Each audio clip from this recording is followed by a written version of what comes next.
Hello, everybody, and welcome back to NRL Nostradamus. We're back at it again in 2025, joined once again by my co-host, Dicko. How are you, big fella? Diz, how exciting is this? Big season ahead. Mate, I'm can't I'm wait. ready. Vegas is less than 50 days away for those who haven't Yeah, been checking right. their diary, but you better start because it's not too far away at all.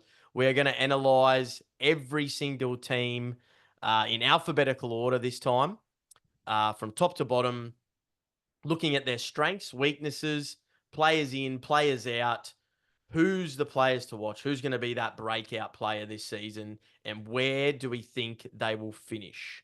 Now, Dicko, before we get Mm. into it, couple of announcements. Create and Grip Socks, as well as Energy Pro, are all back on board again for 2025. So that's great news. Thanks heaps for your support.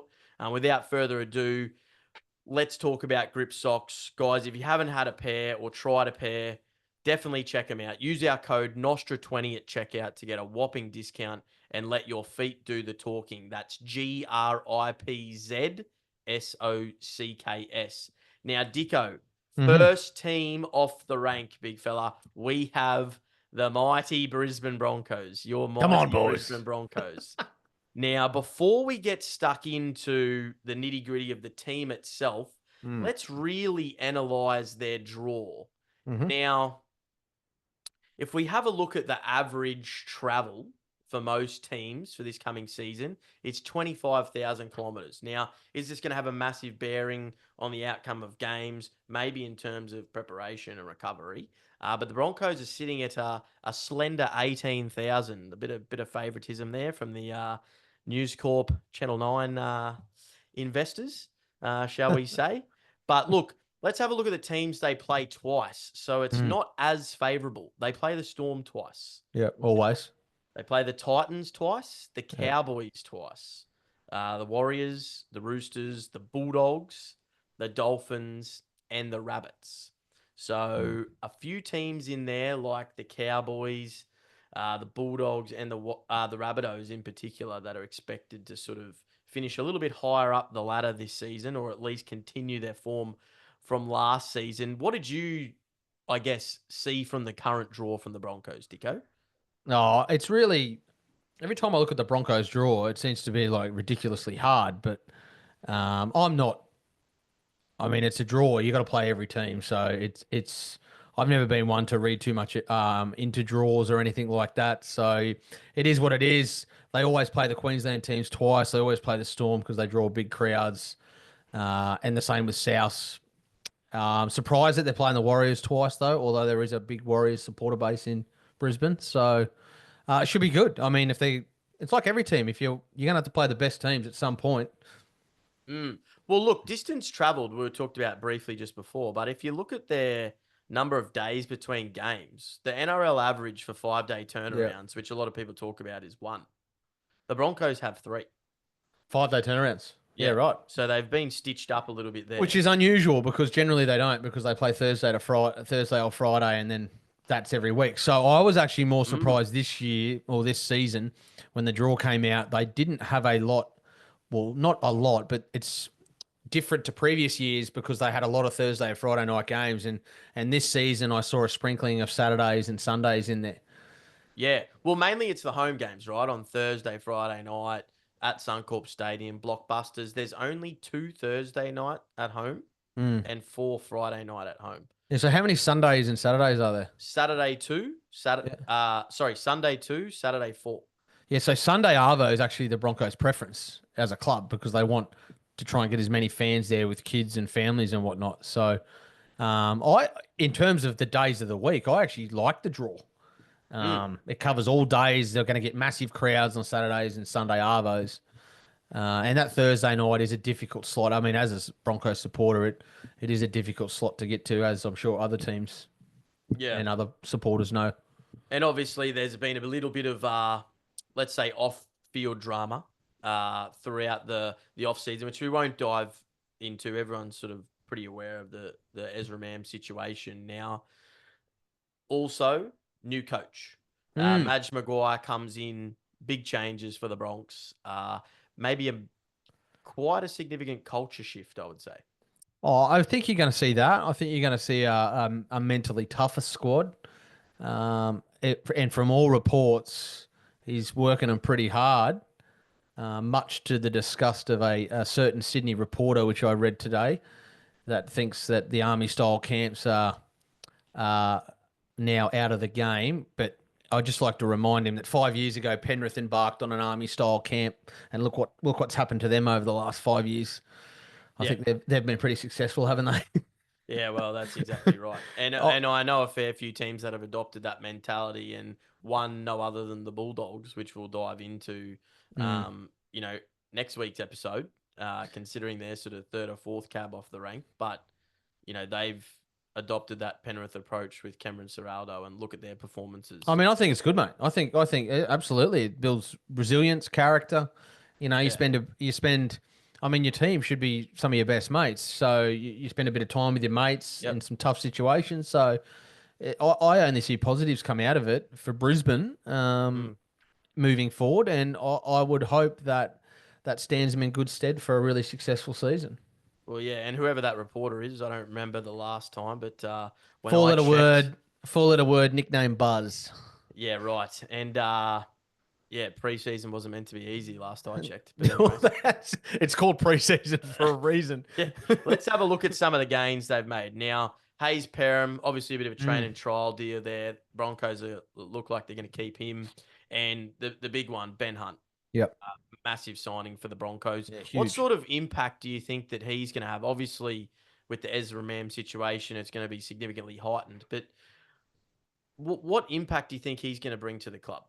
Oh, massive leadership for a start. He's a international origin player, highly regarded in the NRL. And from what I'm hearing coming out of the Broncos is that he's already a taking control effectively because I don't know whether many people south of the border know Adam Reynolds is actually injured and not training with the squad at the moment. He had some Right. minor neck surgery just before Christmas and won't be with the squad probably for another few weeks. Hmm. Maybe not playing a trial. So Ben Hunt is running the show effectively at the Yep. moment as the seven. He'll play six more than likely, and then I hope he'll play nine when Ezra Mam comes back. But yeah, I think it's all positive for Brisbane. He's a Broncos junior. I think he was signed when he was 12. From what he said, he always watched the games when he was at St George. So I think it's only going to be a positive gain for Brisbane for sure.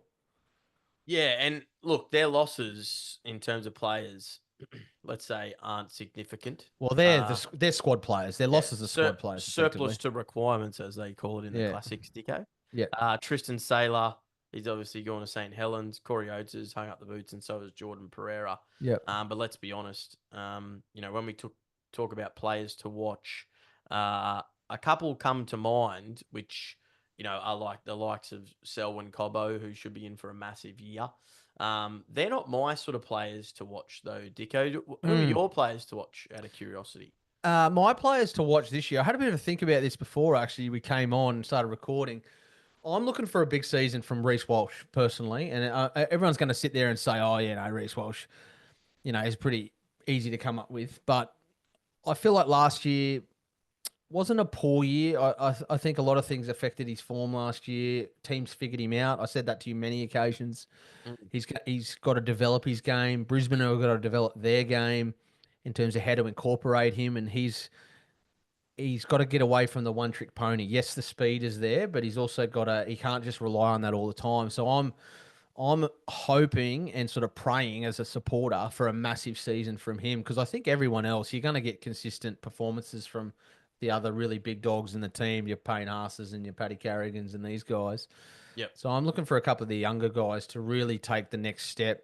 So players like Blake Moser as well. I feel like by the end of this season, he'll be the starting nine for Brisbane.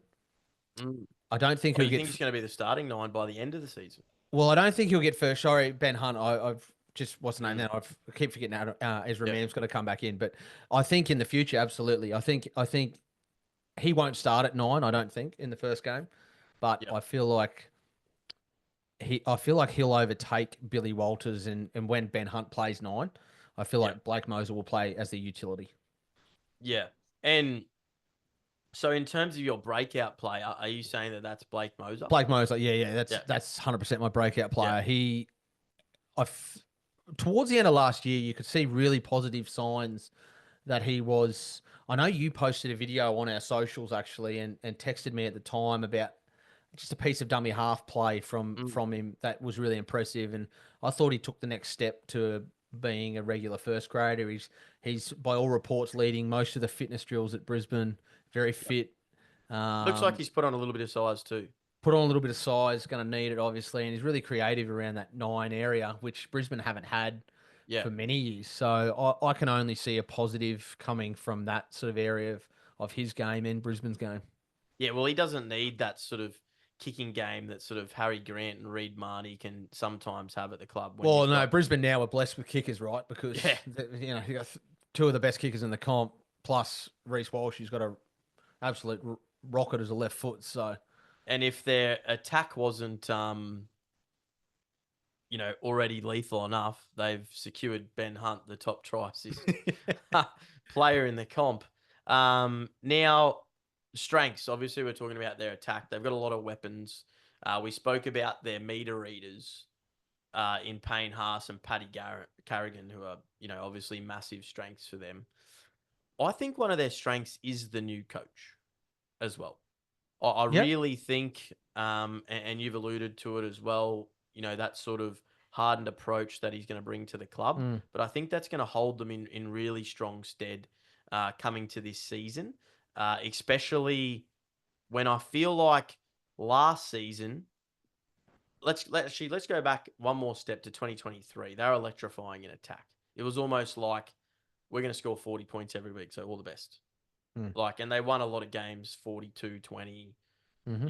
36-18, these sort of score lines. Last year, they had a couple of injuries. Chips were down a little bit, and you could tell there was a little bit of frustration there and maybe a lack of, let's say, if they had that hardened mentality, they might have been able to bite down on the mouthguard a little bit more and grind out a few results and maybe not play some pretty football, Mm. which hopefully they should be able to achieve. And then let's be honest, if the Broncos want to contest for a title, they're going to have to get into the nitty gritties of the Melbournes and the Penriths of the world and play that style of footy Yep. because their attack's simply not going to be enough. On the flip side, what do you think is their weaknesses? Their weaknesses for me is their defense, Yep. especially around the second row center position. Mm, Uh, they were excellent in 23. Last year it was average. yep.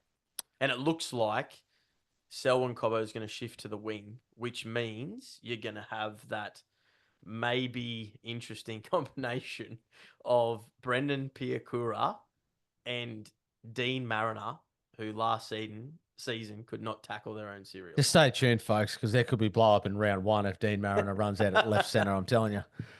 Yeah, Uh, it's going to be interesting. no, You'd and think, I think one of their weaknesses too last season was their backfield tackle one or tackle 0 and 1 option. They were yeah, getting no meters out of the backfield and they were just getting pushed backwards. So that's why I know that's literally why he's moved Selwyn back to a wing because he wants Selwyn's running ability. I think of Wendell Sailor, Lottie Takiri back in the yeah, days, Brian Toto for Penrith, right? You want your tackle 0 or your tackle 1 to be making meters, and that's one of the reasons or one of the benefits of moving Selwyn back to the wing. Apart from he's an unbelievable finisher, so mm, yeah, I mean that to me is a weakness around the back row sort of center position defending. yep, And I thought their bench last year lacked a bit of punch as yep. well. And I hope this year that Ben Takura and Xavier Willison really take the next step in their development and really push the guys for a starting spot, really, because there's no reason why Xavier Willison's one of the biggest forwards in the comp. He Yeah. should be. Well, they're going to need that youth and that bit of flair and a little bit of, Yeah. I guess, punch off the bench, as you say, because, there's no doubt about it. Their Well, attack's going to be humming. And I think we well, predicted that Selwyn Cobbo might even clinch that top try scorer. Yeah, well, But reports are that Paddy Carrigan is being potentially shifted to the front row, and then Kobe Hetherington's going to play lock, right? Now, if that happens, you got to think about that after 35 to 40 minutes. If we have a situation where both Paddy Carrigan and Payne Haas are sitting on the bench, there's going to have to be some people or some players that need to come onto the field and put in, right? yeah, they got to And step up. and really step up because you're going to be losing two of the best front rowers in the game on the bench at the same time. I don't think that'll happen, but it could. And yeah, you don't want to lose that A experience and B that strike, that meter reader ability. Yeah, and look, those two players you mentioned, Hetherington and Xavier Willison, I think hold the keys to, are the Broncos going to finish in the top four and really push for a title, or are they going to just sort of scrape into the 8 and then fall off the perch and just make up the numbers? Because you said Hetherington looks like he's going to play lock. Obviously, he's got that previous experience at 9, so he does have a passing game. And Xavier Willison, I mean, last season, I don't think his ceiling was reached because of Kevy. And I'm just going to go out on a whim and say it because I think Kevy should have used him more. And I think his versatility in both the front row and the back row could be really important in terms of their depth. Because in my weakness analysis, I've actually put depth in there. I am a little bit concerned that if the Broncos do get a couple of injuries, they may not have the depth to go with some of these bigger teams. It depends. I get what you're saying, but it depends on. I mean, it's for every team, right? Yeah. But it depends on injuries in what position. Yeah. So I feel like, and where they're coming on the ladder, where is confidence high? Are they struggling? So I feel like experience-wise, if we lose our experienced forwards, then we've got a bit of a gap, and we've got really inexperienced forwards, as we're saying, Willison and Takura and these guys, right? But I like the depth in the outside backs in the halves this year, something that we haven't had. If Adam Reynolds goes down, we've got options there that we haven't had previously. Like last year, we were playing, or the Broncos were playing. Yes, they are my team. We were playing with, I think, our fourth string 5'8". Whereas this Josh year, Rogers, and he is still in the squad. Yeah, but with all the respect in the world to Josh, if Josh is playing more than 5 NRL games a season for the Broncos, we're in a bit of strife. I would have thought. Yeah, big time. Yeah, so no, I feel like in the halves and the outside backs, the Bronx have got some depth, but it's just in the forwards. If we lose some of the key guys and the experienced guys, well then we're sort of struggling a little bit. Yeah. So in summary, Dicko, where do you think the Broncos will finish this season? Well, I think on the basis, another strength I had for Brisbane was their spine.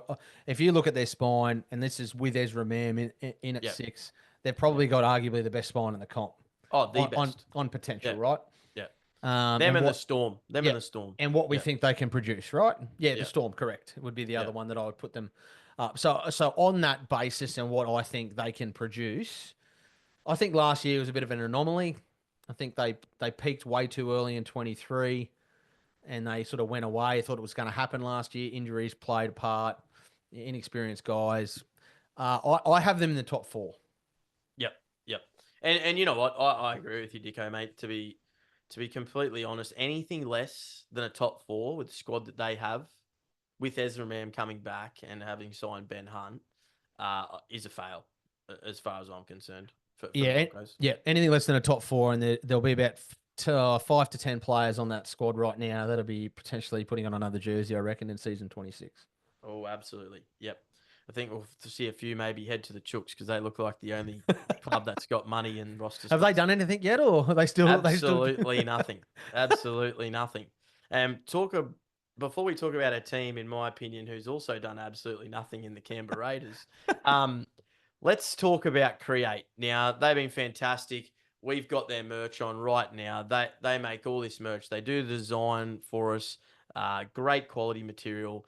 They have the ability to provide tailored end-to-end branding solutions for anyone. If you're a corporate entity, if you're a school, if you've got a sporting program, if you want to do some promo merchandise, to get them involved in your business, reach out to them, mention us for a discount, check out what they've got to offer, www.cr8.sydney.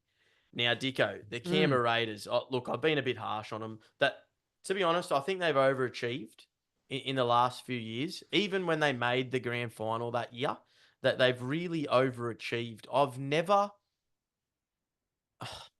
want to try and say this in the most polite way. They don't really have a style of football.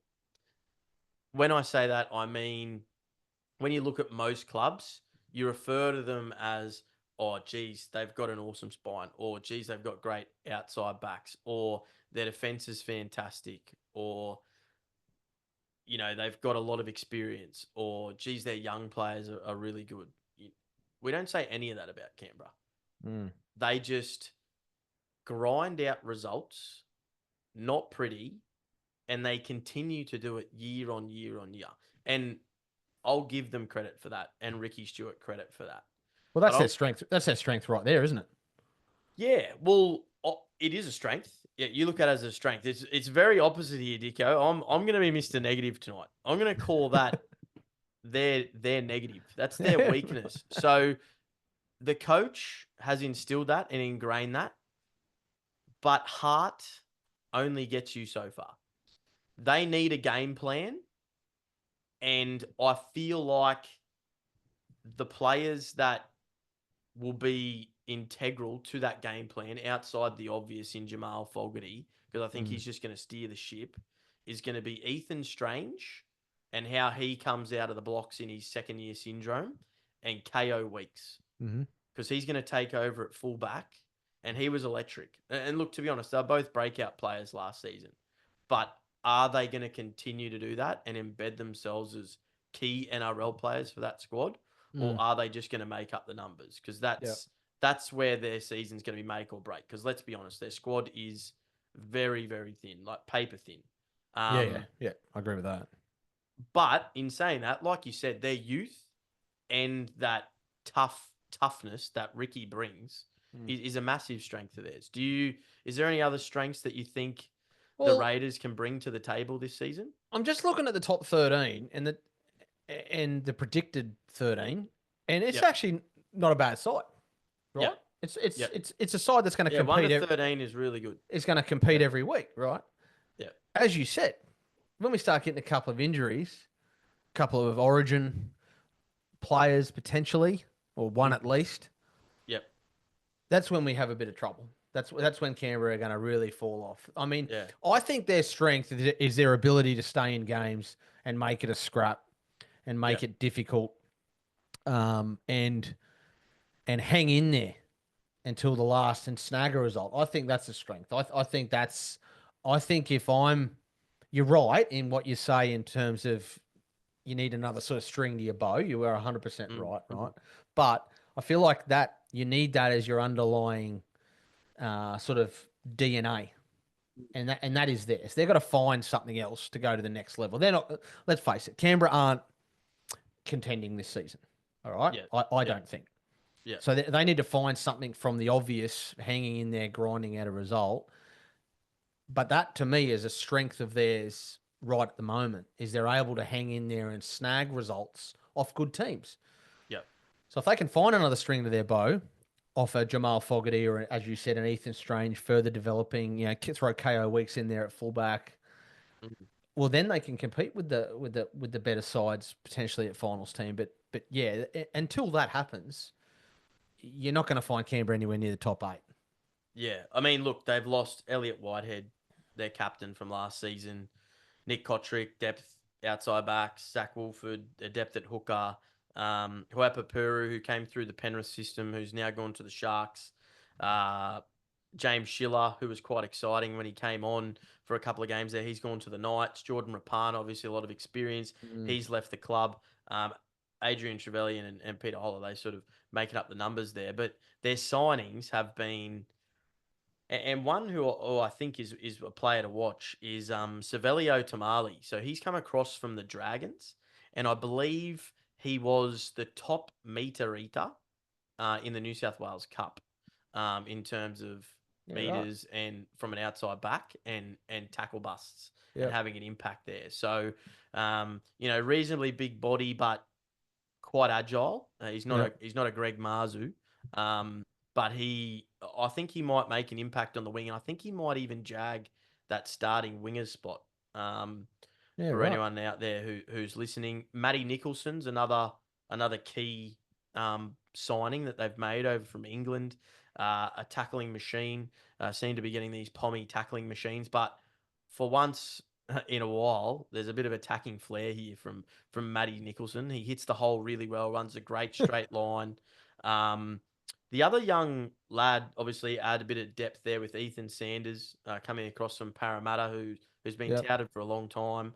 Miles Martin's a really interesting one, and there's been a few whispers going around, particularly in the fantasy and super coaches world, uh, that Miles Martin might jag a bench spot here. Now he's a prop slash second rower. Yep. So he might add a little bit of versatility and depth there. And I tell you what, if he does make an impact, I will be right off the Knights. Right off the Knights. Because their ability to maintain players is absolutely diabolical. And I cannot wait to do their preview for this season. Because they are going to be right down the bottom as far as I'm concerned. But Dicko, Yeah. let's get into a few positives. Breakout players and players to watch for you. Who have you got? Ethan Strange Yep. and the fullback KOX. I've got them as Yep. the two guns that are going to take the game. Again, sort of the same as the moats of what I spoke about just before. There's all glimpses of it last season, another season under the belt, and I really feel like they're going to take the game. I think we will get to a point on this podcast where we will be talking about not Penrith, Canberra's ability to score points revolves around how Ethan Strange plays football. Mm. Is He's a what, bit of a Cameron Munster, isn't he? yeah, yeah, yeah. He'll just make things happen, mate. Yeah. And he's going to be looked to provide a lot of their attacking flair and point scoring ability. Yeah. One to watch for sure. I've got Owen Patty. Oh, Now, and not many Paddy. people have heard of this guy, but it looks like Tom Starling is on the outer at the Raiders. And this guy has reportedly been touted for a while. And I've done a little bit of research on Is young he in their Owen top Patty. 30? Is he in their top 30? Yeah, yeah, he's in their squad, right? Okay. Um, Because it must have been on a development list I think last he's a season. development player and then He's in moving the top into the squad. Yep. NRL squad. Yep. Um, it's quite interesting because Zach Wolford they've let go, and we've seen reports in the media about how that sort of went down, and that was a bit of a sour sort of situation. Danny Levi is only contracted for this year, and let's face it, he didn't set the world on fire last season, and is sort of well past his best, and doesn't. I think they've even come out and said they're not going to re-sign him. And then you've got Tom Starling, who is arguably one of their best impact players and moved into a sort of starting slash 80-minute role at hooker, Mm. who's off contract this year as well, like hasn't been re-signed by the club. So one tells me that Owen Paddy is the future of this Or, club or at they've got their 9, eye on someone. Yep. or they've got their eye on someone else. Mm. Yep. Could be Brandon Smith. I don't know. Corey Pakes, hopefully. Maybe. Well, take a little bit of take 300K off the Broncos salary cap for that statue. But yeah, Owen Paddy, look, he's my breakout player for this season. So Canberra Okay. Raiders fans, look out for Owen Paddy. I think he's going to be one to watch for the future. Now, Mm. Dicko, Hmm. where do you think they're going to finish? We've really given them Yeah, we've given them a no chance. massive rap here. Don't get on them. Don't There's get no on them, for God's sake. there's no secrets here. What are we thinking? Bottom four, mate? Yeah, yeah. What I will say is what we're going to do Yeah, after we preview this is you and I are going to come up with our top eight. So it's going to be better for us to actually see it each team in a list. But yeah. currently, if I'm thinking about it right now, I would have. I don't have them in the bottom two, but I definitely have them Mm. somewhere in that sort of bottom six. Yeah, and this is the thing with Canberra, right? You look at their squad and you go, oh, they got no chance, like bottom four. Like, I think I said the same thing last year. and they just missed out on the 8 on But point difference. and you're right. It would not surprise me whether we're sitting here reviewing them and they're finished 10th or 11th. Well, they've got some amazing players. Like, Yeah. I don't know if you've seen Corey Horsburgh lately, but geez, he looks like a centre. Well, and they've also got a positive is they've got no one wants to go and play in Canberra during winter. Yeah. And Right. Joseph Tarpany's the new captain of the club, and he's instrumental. He's their best player. Yeah, exactly. So, there's some things. I don't see him finishing Let's any not better forget than the Jamal bottom 6. Fogarty was out for about 12 rounds last year. Yep. Yeah, you're right. So, I mean, to their credit, they've actually well and truly overachieved.